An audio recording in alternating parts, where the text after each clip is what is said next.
Ha! The Sons of Peaches actually made it. You were right, S.T.A.L.K.E.R. Zombies!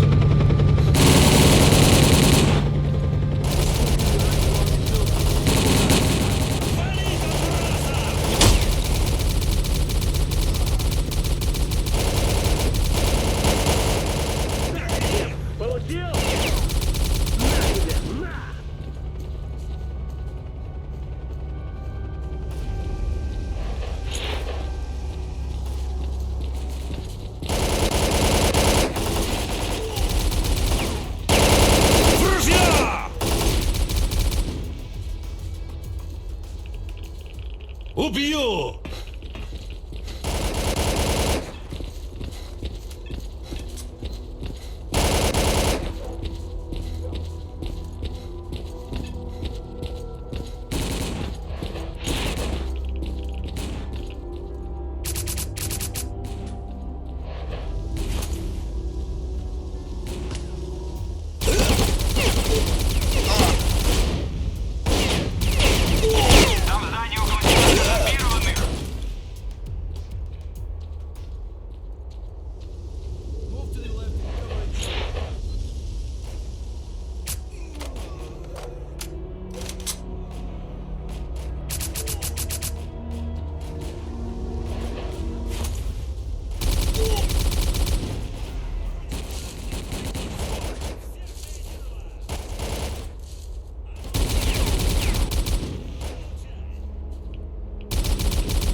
Every zombie in Pripyat is going to know we're coming. We've got to move faster. Run!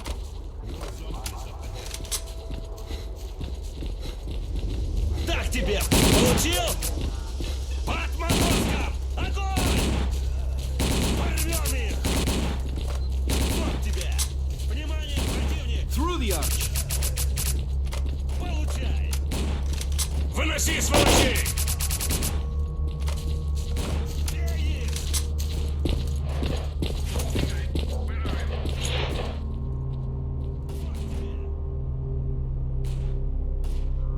We're on the way.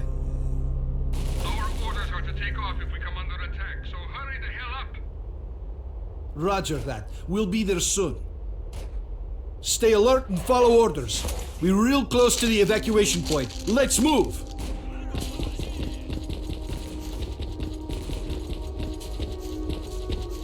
There's no time. Check your weapons and fire at will.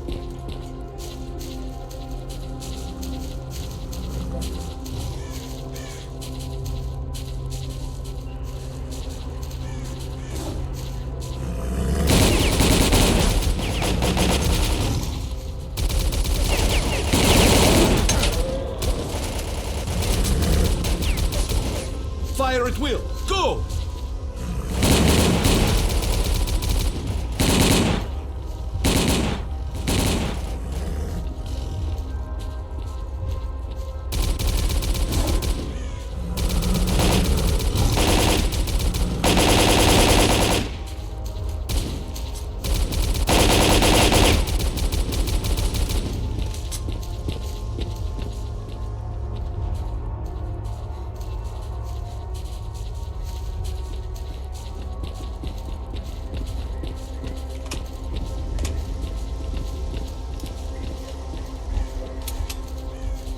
What was that?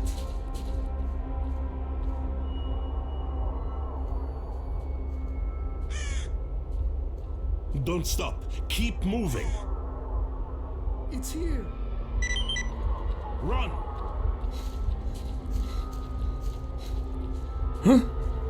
Okay, run.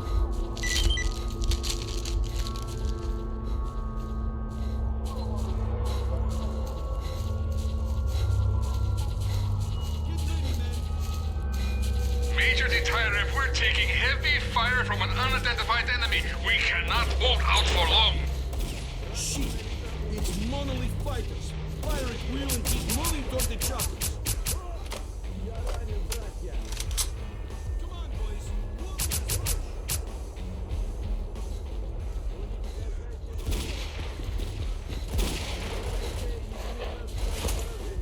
choppers! Go! Go! Go! Огонь!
Давай, я его держу!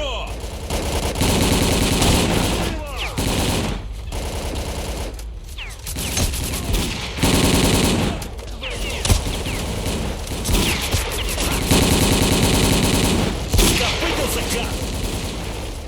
Залепил ему! Получи, скотина! Есть! Зацепил гада! Прикрой, завалим его! Залепил ему!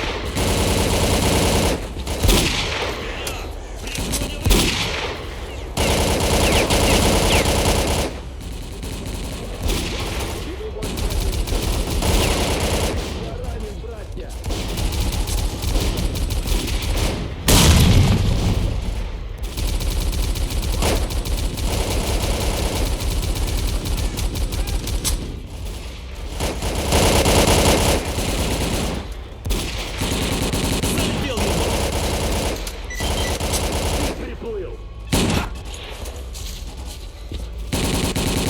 Лови гранату, урод!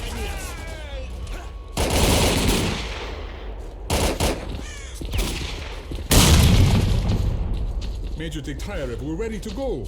I hope it was worth it.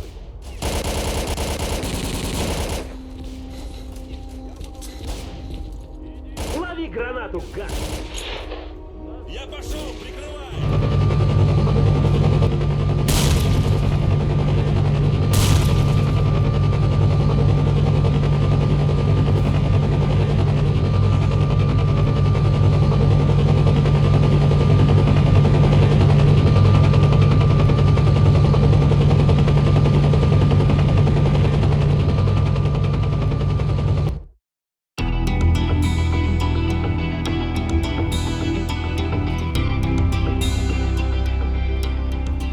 As a reward for successfully completing his investigation, S.T.A.L.K.E.R was offered a promotion to colonel and the position of mission coordinator.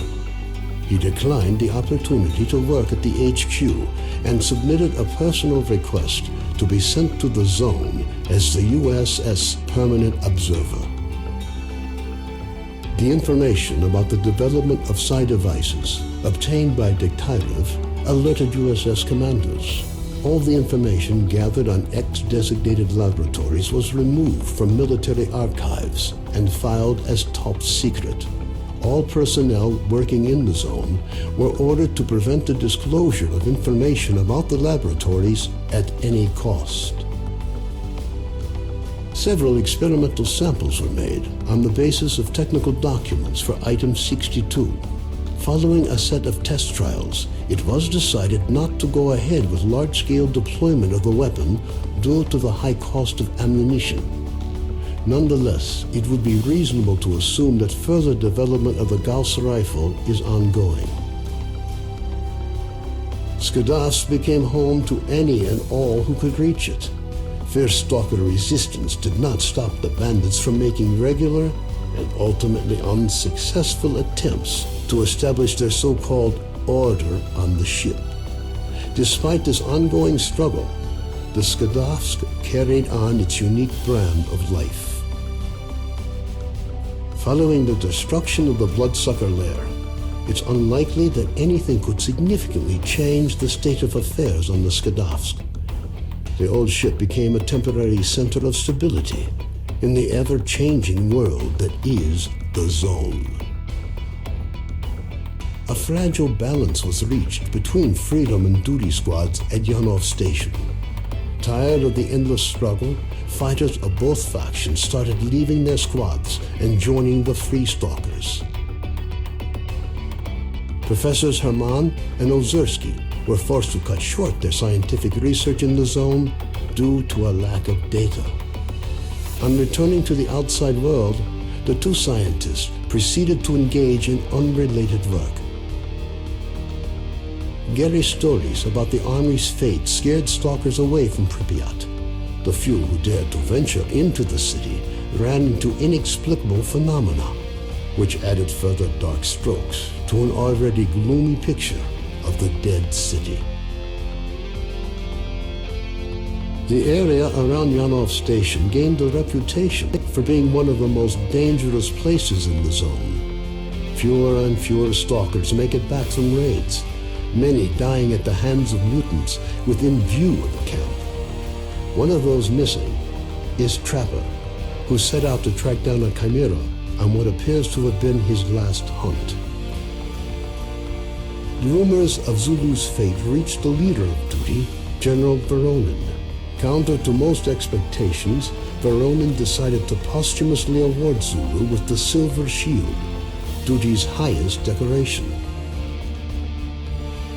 Vano headed off to the freedom-controlled military warehouses, where his cheerful personality and optimism quickly earned him the popularity they merited. Ultimately, he took charge of a small group of researchers involved in investigating anomalous areas. Senior Lieutenant Sokolov continued to take part in flying missions over the Zone. During one such recon flight over Limansk, his aircraft was shot down by mercenaries. 2 weeks later, he was picked up by a patrol near the cordon. Within a month of his rescue, Sokolov had left the Air Force, joining a civil airline instead. A group of stalkers was forced to seek shelter on Noah's old barge during a particularly powerful emission. When the barge was attacked by a horde of snorks afterwards, stalkers were forced to concede that the barge was as good a defense against mutants as anything they'd seen. Even more astonishing was a litter of pseudo-dog puppies that Noah himself led into battle against the snorks.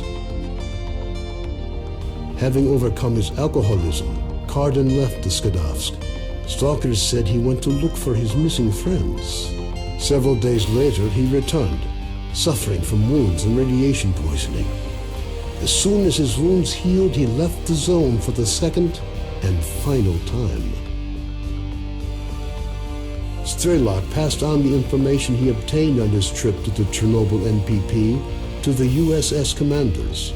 This prompted the government to create a scientific institute for research of the Chernobyl anomalous area. S.T.A.L.K.E.R took up the position of chief scientific consultant to the institute. Colonel Kowalski, commander of the Stingray Group, found his resting place not far from the majority of his squad. Their bodies were taken in by the Zone, with nothing but old faded photographs left to remind the country of their sacrifice.